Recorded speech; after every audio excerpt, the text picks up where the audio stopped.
আমরা মহলার দিন সকালবেলা পৌঁছে গেছিলাম বাঁকুড়ার এক বিখ্যাত শৈবপীঠ এক্তেশ্বর ধামে, যেটি অবস্থিত দ্বারকেশ্বর নদীর তীরে। মন্দিরটি প্রাচীনতম ও আধ্যাত্মিকতার জন্য খ্যাত। এখানে বাঁকুড়ার টাউনের খুব কাছেই অবস্থিত এই মন্দিরটি। আমরা সকাল সকালই মন্দিরে পৌঁছালাম। মন্দির চত্বরে ঢুকেই শিবের মহিমা অনুভব করলাম আমরা।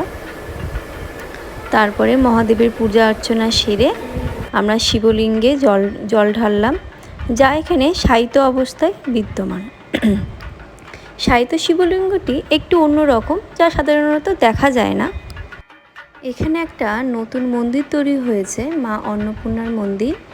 মন্দিরটা খুব সুন্দর হয়েছে। শুশুনিয়া পাহাড় থেকে এখানে জল নিয়ে এসে এই এক্তেশ্বর মন্দিরে জল ঢালা হয়। এই মন্দিরটিতে এসে এক অদ্ভুত প্রশান্তিতে মনটা ভরে উঠল।